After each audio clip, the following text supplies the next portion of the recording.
Hello दोस्तों, LS study में आपका स्वागत है। आज आप लोग के लिए महत्वपूर्ण सूचना लेके आए हुए हैं जो सचिवालय सहायक से संबंधित है। देखेंगे आगे हम बताएंगे कि इसमें कब बहाली आ रही है और कब से इसका विज्ञापन आएगा। तो आपको देखेंगे आज के पेपर में दिया हुआ था, इसलिए आप लगे रहिए, अच्छे से तैयारी कीजिए।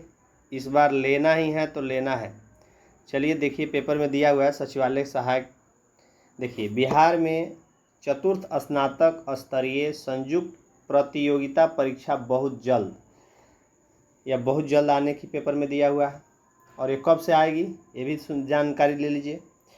दिया हुआ है कि चतुर्थ स्नातक स्तरीय संयुक्त प्रतियोगिता परीक्षा जल्द आयोजित की जाएगी। समान प्रशासन विभाग और कर्मचारी चयन आयोग ने इसकी तैयारी शुरू कर दी है। समान प्रशासन विभाग ने स्नातक स्तरीय रिक्त पदों की जानकारी सभी विभागों और जिलों से मांग लिया है।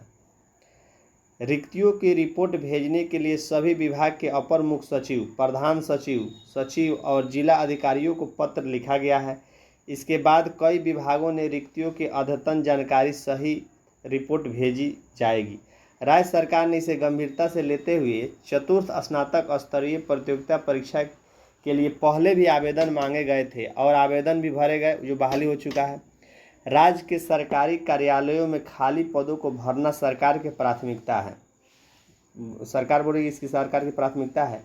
चुनाव के बाद, देखिए यहाँ दिया हुआ है, चुनाव के बाद खाली पदों को भरने के लिए विशेष नियुक्ति अभियान चलाई जाने का संभावना है। विशेष अभिनियुक्ति चलाया जा रहा है और इसको देखते हुए समान प्रशासन विभाग ने सभी विभागों को अधिसूचना भेजने का निर्देश दे दिया है। हमको जहाँ तक जानकारी मिली है दोस्तों, 2000 प्लस सचिवालय सहायक में CGL 4 के क्लियरेंस हो चुका है, क्लियरेंस मिल गया है और इसकी जल्द बहाली आने वाली है। इस मंथ के लास्ट में आ सकती है, नहीं तो जुलाई के फर्स्ट वीक में आएगी। इसलिए आप तैयारी करते रहिए, जोर तौर पे लगे रहिए, ज़रूर इस बार आप सफल होइएगा। चलिए आज हम लोग भी सेट देखते हैं जो कि चतुर्थ कर्मचारी या बिहार SSC, बिहार पुलिस सभी के लिए बहुत इम्पोर्टेंट है। तो आज हम लोग भी इस सेट का शुरू किए हुए हैं। चलिए स्टार्ट करते हैं और आप भी सेट लगाइए और तैयारी करते रहिए। चलिए स्टार्ट करते हैं कि नवजात शिशु की 3 माह तक की आयु के अध्ययन को क्या कहते हैं। नवजात शिशु के 3 माह तक के आयु के अध्ययन को क्या कहा जाता है? तो इसको कहा जाता है आपको नियोनेटोलॉजी। ऑप्शन डी सही है। चलिए नेक्स्ट क्वेश्चन है कि एक विशेष कार्य करने वाले समान कोशिकाओं के समूह को क्या कहते हैं? एक विशेष कार्य करने वाले समान कोशिकाओं के समूह को क्या कहते हैं? तो इसको हम कहते हैं आपको ऊतक। क्या कहते हैं? ऊतक। चलिए नेक्स्ट क्वेश्चन है, निम्न में से कौन सा जीव एक कोशिकीय नहीं है? निम्न में से कौन सा जीव एक कोशिकीय नहीं है? तो यह जीवाणु है जो एक कोशिकीय नहीं है। चलिए नेक्स्ट क्वेश्चन देखते हैं कि रक्त के AB वर्ग वाले व्यक्ति ऐसे व्यक्तियों को रक्तदान कर सकता है जिसमें रक्त वर्ग हो। AB वर्ग वाले व्यक्ति ऐसे व्यक्तियों को रक्तदान दे सकता है जिसके रक्त में वर्ग हो। कौन सा रक्त वर्ग वह AB को दे सकता है? तो वो है AB। वो कौन सा है? AB। चलिए नेक्स्ट क्वेश्चन है, एमिनो एसिड की आवश्यकता किसके संश्लेषण के लिए होती है? एमिनो एसिड की जो आवश्यकता होती है वह किसके संश्लेषण के लिए होती है? तो यह प्रोटीन के संश्लेषण के लिए होती है।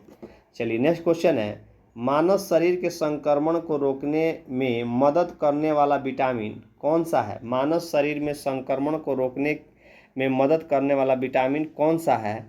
तो वह विटामिन है आपको विटामिन A। चलिए नेक्स्ट क्वेश्चन देखते हैं।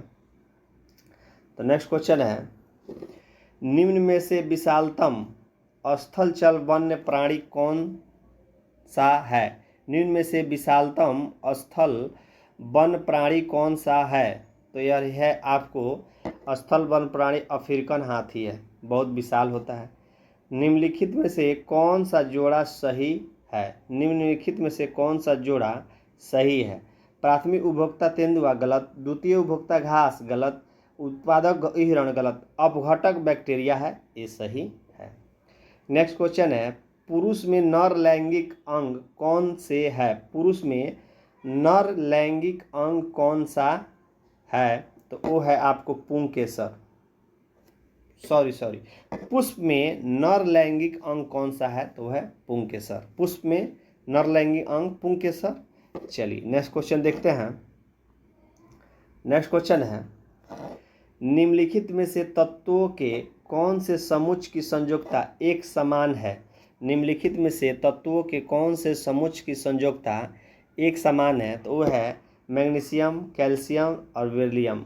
यह हो जाएगा डी ऑप्शन। चलिए नेक्स्ट क्वेश्चन है, कांच के निर्माण में निम्नलिखित में से किसका प्रयोग कच्चे माल के रूप में नहीं किया जाता है? कांच के निर्माण में निम्नलिखित में से किसका प्रयोग कच्चे माल के रूप में नहीं की जाती है? तो वो है आपको एल्यूमिना। एल्यूमिना का प्रयोग नहीं किया जाता है। चलिए नेक्स्ट क्वेश्चन देखते हैं।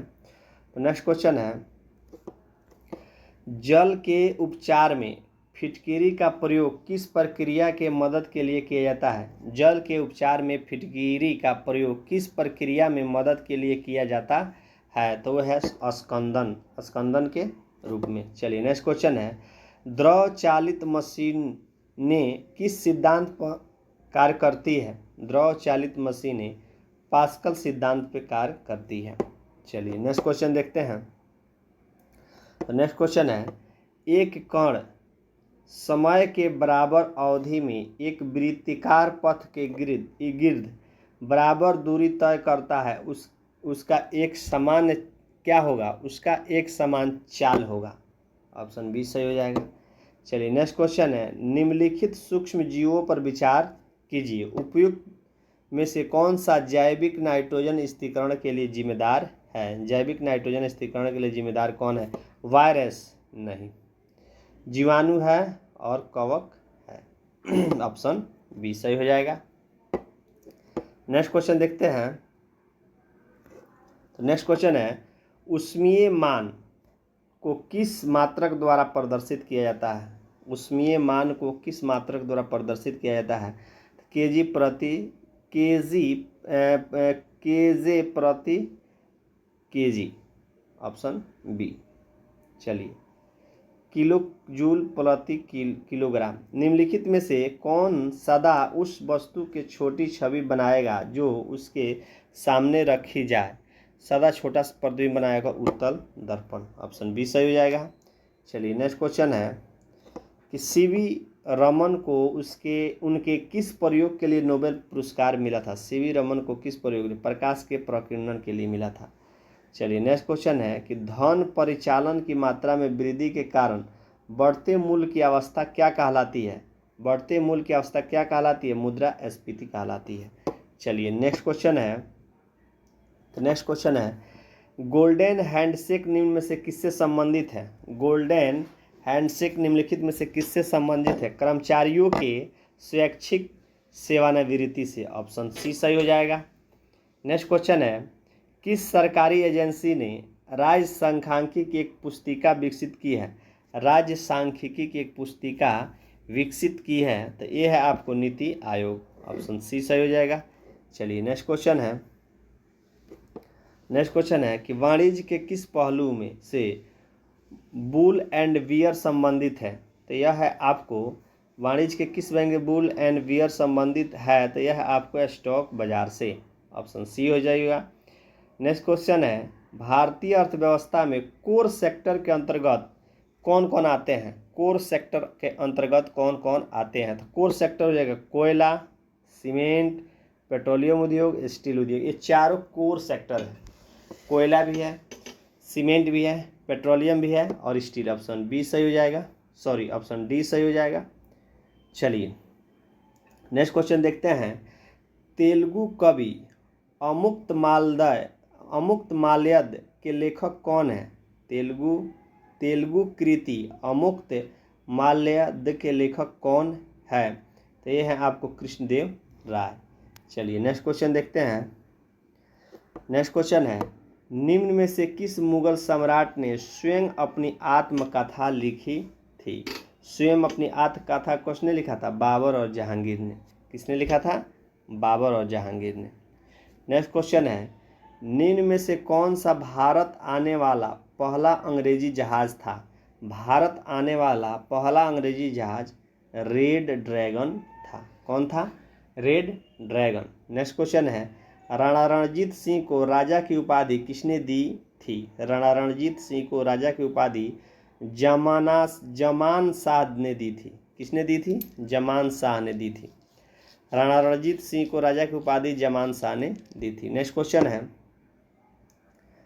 क्वेश्चन है, ब्रिटिश ने पंजाब को निम्न में से किस वर्ष में अपने राज्य में मिलाया था? ब्रिटिश ने पंजाब को निम्न में से किस वर्ष में अपने राज्य में मिलाया था? तो ये है आपको 1856 में। कब मिलाया था? 1856 में। नेक्स्ट क्वेश्चन है, भारत में अस्थाई स्वशासन का जनक किसे कहा जाता है? भारत में अस्थाई स्वशासन का जनक किसे कहा जाता है? तो लॉर्ड रिपन को। किसे? लॉर्ड रिपन को। नेक्स्ट क्वेश्चन है, अहस्तक्षेप की नीति का अर्थ क्या होता है? अहस्तक्षेप की नीति का अर्थ क्या होता है? कुछ प्रतिबंधों का हट जाना। कुछ प्रतिबंधों को हट जाना। नेक्स्ट क्वेश्चन है, भारतीय संविधान के किस अनुच्छेद में विधि के सम्यक प्रक्रिया के सिद्धांत को शामिल किया गया है? तो यह अनुच्छेद 21 के तहत। चलिए नेक्स्ट क्वेश्चन है, भारतीय संविधान के पंचवर्षीय योजना को किस देश के संविधान से लिया गया? भारतीय संविधान के पंचवर्षीय योजना को किस संविधान के देश से लिया गया है? तो रूस से लिया गया। चलिए नेक्स्ट क्वेश्चन देखते हैं। नेक्स्ट क्वेश्चन है, सर्वोच्च न्यायालय में न्यायाधीश नियुक्ति होने के लिए व्यक्तियों को कम से कम कितने वर्ष उच्च न्यायालय का एडवोकेट होना चाहिए? कितने वर्ष तक उच्च न्यायालय में एडवोकेट होना चाहिए? तो यह है 10 वर्ष तक। ऑप्शन बी सही हो जाएगा। चलिए नेक्स्ट क्वेश्चन देखते हैं। नेक्स्ट क्वेश्चन है कि 73वें संविधान संशोधन के संदर्भ निम्न कथनों पर व्यक्त कीजिए। निम्न कथनों पर आपको व्यक्त करना है। तो इसमें कुट से आंसर आपको देना है। चलिए तो कुट से आंसर देना है। तो इसमें 50 सीटों पर महिलाओं का आरक्षण का प्रावधान था। 50% नहीं, गलत है। यह पंचायत भंग होती है तो 6 माह के अंदर अवधि के अंदर चुनाव होना चाहिए। सही है। 73वें संविधान संशोधन के 12वें अनुसूची से संबंधित है। गलत है। गलत है, एक मिनट, गलत है। चलिए उसके बाद है कि यह त्रिस्तरीय मॉडल व्यवस्था है। ये सही है। तो इसका ऑप्शन हो जाएगा 2 और 4 सही है। 2 और 4 सही है। नेक्स्ट क्वेश्चन देखते हैं। नेक्स्ट क्वेश्चन है, भारत में चलित न्यायालय का सूत्रपात किसने किया था? भारत में चलित न्यायालय का सूत्रपात डॉक्टर APJ अब्दुल कलाम ने की थी। चलिए नेक्स्ट क्वेश्चन देखते हैं। स्वतंत्रता का अर्थ क्या होता है? स्वतंत्रता का अर्थ क्या होता है? उपयुक्त कथन में कौन सत्य है बताना है। स्वतंत्रता का अर्थ क्या होता है? बाहरी प्रतिबंधों का अभाव होना, ऐसी स्थितियों का होना जिसमें लोग अपनी प्रतिभा का विकास कर सके। सही है, दोनों 1 और 2 सही है। चलिए नेक्स्ट क्वेश्चन देखते हैं। नेक्स्ट क्वेश्चन है, लोकसभा चुनाव का कोई प्रत्याशी अपनी जमानत खो देता है यदि उसे प्राप्त न हो तो। लोकसभा का चुनाव का कोई प्रत्याशी अपनी जमानत खो देता है, उसे प्राप्त न हो वैध मतों का 1/6। वैध मतों का 1/6 प्राप्त। चलिए नेक्स्ट क्वेश्चन देखते हैं। संविधान को एक पवित्र दस्तावेज किसने कहा? संविधान को एक पवित्र दस्तावेज भीमराव अंबेडकर ने कहा था। चलिए नेक्स्ट क्वेश्चन देखते हैं। नेक्स्ट क्वेश्चन है, आर्थिक नियोजन भारतीय संविधान के किस सूची में वर्णित है? आर्थिक नियोजन भारतीय संविधान के समवर्ती सूची में वर्णित है। नेक्स्ट क्वेश्चन है, भारतीय संविधान सभा में कुल कितनी महिलाएं थी? भारतीय संविधान सभा में कुल 15 महिलाएं थी। चलिए नेक्स्ट क्वेश्चन देखते हैं। नेक्स्ट क्वेश्चन है,